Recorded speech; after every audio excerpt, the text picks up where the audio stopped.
कृष्ण वो नाम जिसने धर्म सिखाया, वो नाम जिसने कर्म सिखाया। श्री कृष्ण ने ही प्रेम सिखाया और श्री कृष्ण ने ही त्याग। कोई हिंदू धर्म से हो या नहीं, पूरे विश्व में कृष्ण में विश्वास रखने वाले बहुत सारे लोग हैं। और लोगों का विश्वास हो भी क्यों ना, श्री कृष्ण ने अपने होने का सबूत हर रोज हजारों तरीके से देते हुए आए हैं। पुरी का जगन्नाथ मंदिर हो या फिर गुजरात का द्वारिकाधीश मंदिर, जयपुर के गोविंद देव जी हो या फिर वृंदावन के बांके बिहारी, श्री कृष्ण का चमत्कार हम सब ने किसी ना किसी रूप में कहीं ना कहीं जरूर देखा है। हिंदू धर्म में बताई गई श्री कृष्ण की कहानियों से हम बहुत कुछ सीख सकते हैं और उनकी रासलीला के किस्से किसे नहीं पसंद। पर आज हम इस वीडियो में आगे बढ़े उससे पहले ये समझ लेते हैं कि रासलीला आखिर होती क्या है। Raslila in literal sense means the dance of divine love. It is a Sanskrit word which is made up of two different words, ras sweet taste and leela the act of play और डांस, जिसका सिंपल भाषा में मतलब है कि भगवान विष्णु के अवतार श्री कृष्ण अपने मानव रूप में ही बचपन से बहुत शरारती थे। वो गोपियों के साथ खेलते थे, उन्हें तंग करते थे, डांस करते थे और उनके घरों से माखन चुराते थे। और ये लिस्ट उन बहुत सारी चीजों में से कुछ चीजों की है जो श्री कृष्ण अपने भक्तों के साथ समय बिताने के लिए किया करते थे। भक्त और भगवान के बीच का एक अटूट रिश्ता, एक ऐसा भाव जो कभी मिटाया नहीं जा सकता। और तो और भक्त अपने भगवान के लिए क्या होता है और हमारे भगवान कैसे हैं, ये सब हमको श्री कृष्ण ने ही तो समझाया है। तो रासलीला वो नहीं जो आजकल हम आधी अधूरी बातें सुनकर समझ या मान लेते हैं। रासलीला भगवान और भक्तों की बहुत सुंदर कहानी है। और आज की हमारी इस वीडियो में हम बात करने वाले हैं हिंदू धर्म में बहुत ही ज्यादा मान्यता रखने वाले निधिवन की। वृंदावन नगरी में स्थित ये निधिवन श्री कृष्ण, राधा रानी और सभी गोपियों की रासलीला का जीता जागता प्रतीक है। और साथ ही इस चीज का प्रमाण भी कि यहाँ आज भी श्री कृष्ण खुद आकर रासलीला रचाते हैं। तो आइए जानते हैं श्री कृष्ण की भूमि वृंदावन के बहुत ही अनोखे निधिवन की अनबिलीवेबल मिस्ट्री। निधिवन में मौजूद हर तुलसी का पेड़ अलग है, मतलब ये वैसे नहीं दिखते जैसे हमारे घरों में होते, एक पेड़ की तरह होते हैं और इन्हें वन तुलसी भी कहा जाता है। यहाँ उगी हुई तुलसी के पेड़ ऊपर और नीचे से काफी अलग होते हैं। जहाँ तुलसी के पेड़ के पत्ते हरे भरे दिखते हैं, वहीं पेड़ का तना सूखा और खोखला होता है। It is said and believe कि यहाँ की तुलसी गोपियों का ही रूप है। और आज भी जब हर रात श्री कृष्ण, राधा रानी निधिवन में रासलीला रचाते हैं तो ये तुलसी के पेड़ गोपियां बन जाते हैं। यहाँ दर्शन करने आए भक्तों को तुलसी पर सिंदूर लगाना और छूना मना है। इतनी बड़ी जड़ें, इतना बड़ा तना और इतने घने पत्ते, ऐसी तुलसी सिर्फ निधिवन में ही मिलती है।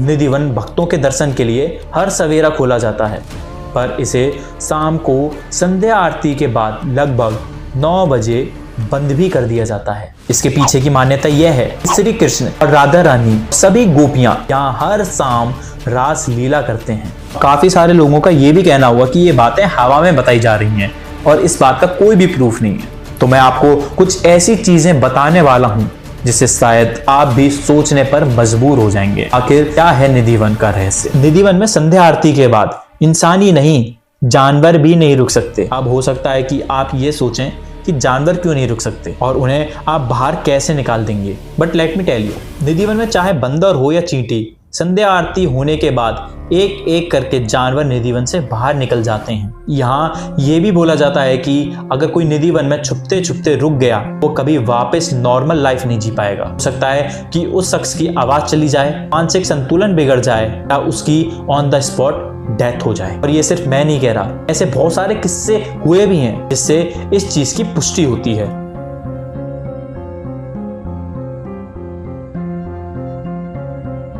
यदि आप निधिवन के आसपास के घरों को ध्यान से देखेंगे तो आप एक अजीब सी बात नोटिस करेंगे। बात यह है कि वहां प्रेजेंट किसी भी घर में निधिवन के साइड कोई भी विंडो नहीं बनाई गई। और अगर गलती से किसी घर में ऐसी विंडो है भी, जब से वो घर हैं वो विंडो खोली नहीं गई। और ऐसा इसलिए क्योंकि लोगों का कहना है कि वह नहीं चाहते कि रात में कोई गलती से भी निधिवन में देख ले। ये बात यहीं खत्म नहीं होती। निधिवन के पास रह रहे लोगों का ये भी दावा है कि रात के टाइम उनको इस तुलसी के जंगलों से गानों की और पायरों की आवाज सुनाई देती है। लेकिन आज तक किसी ने उस समय इन वॉइसेस की ओरिजिन को जानने की कोशिश नहीं की।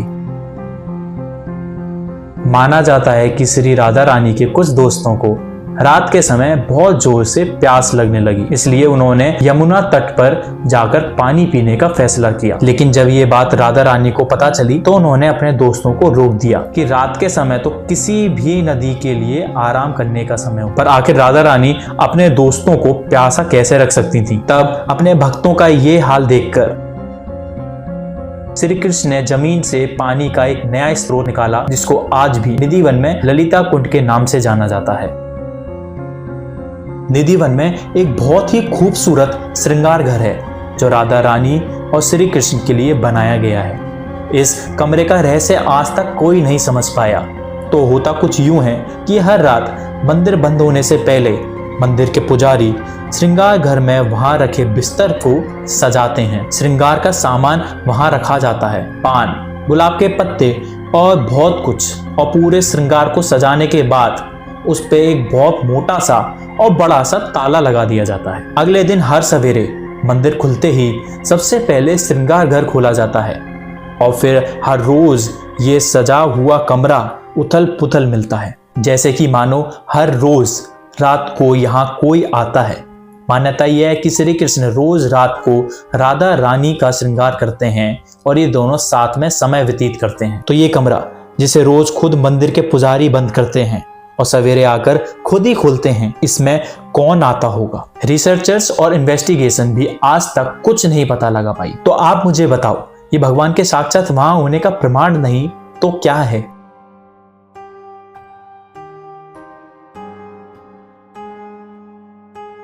सिर्फ ये नहीं, चौंका देने वाली बातें तो इतनी सारी हैं जिसे हम सुनकर उनके जवाब ढूंढते ही रह जाएंगे, पर आश्चर्य के अलावा कुछ हाथ नहीं लगेगा। इतने सारे फैक्ट्स और प्रूफ को देखने के बाद हम ये तो मान ही सकते हैं कि भगवान श्री कृष्ण के बारे में जो भी बातें लिखी गई हैं वह कोई मिथ नहीं बल्कि रियलिटी है। महाभारत और रामायण जैसी किताबें कोई स्टोरी बुक नहीं बल्कि हमारी हिस्ट्री का एक वेल डॉक्यूमेंटेड हिस्सा है। अयोध्या, मथुरा, वृंदावन, श्रीलंका, कैलाश पर्वत, हिमालय और ना जाने कितने सारे ऐसे सबूतों का होना अपने आप में ही भगवान के होने का एक बहुत बड़ा सबूत है। तो याद रखिएगा, हमारा धर्म कोई माइथोलॉजी नहीं बल्कि हिस्ट्री है। तो रही बात लोगों की, तो लोगों के दिल में बहुत सारे सवाल तो रहेंगे ही हमेशा। आज वह सवाल कुछ है तो कल कुछ और होगा, पर भगवान है या नहीं ये तो सवाल ही नहीं होना चाहिए। ये वीडियो खत्म करने से पहले मैं आपसे बस इतना ही कहूंगा कि आजकल ढोंग और पाखंड के चलते लोगों के मन के अंदर की आस्था को बहुत ज्यादा ठेस पहुंचती रहती है। जहां इतनी स्कैम्स और एक्टिंग चल रही है वहां कोई भी अपने मन में श्रद्धा कैसे रख पाएगा। पर मुझे ये लगता है कि भगवान को देखने के लिए हमें आंखों की जरूरत नहीं पड़ती। भगवान है या नहीं इस बात का सबूत मांगने की भी जरूरत नहीं है, क्योंकि अगर आपके मन में श्रद्धा है और आप उस एनर्जी पर भरोसा करते हो तो भगवान आपके साथ है हरदम हर वक्त। तो इसलिए ही तो अंधे होने के बावजूद सूरदास जी ने भगवान श्री कृष्ण के रूप का ऐसा डिस्क्राइब किया है कि आज कोई और कर भी नहीं पाएगा। तो बाहर की दुनिया को देखकर सवाल पर सवाल उठाने के अच्छा है कि हम अपने अंदर की दुनिया को देखें और जवाब ढूंढें।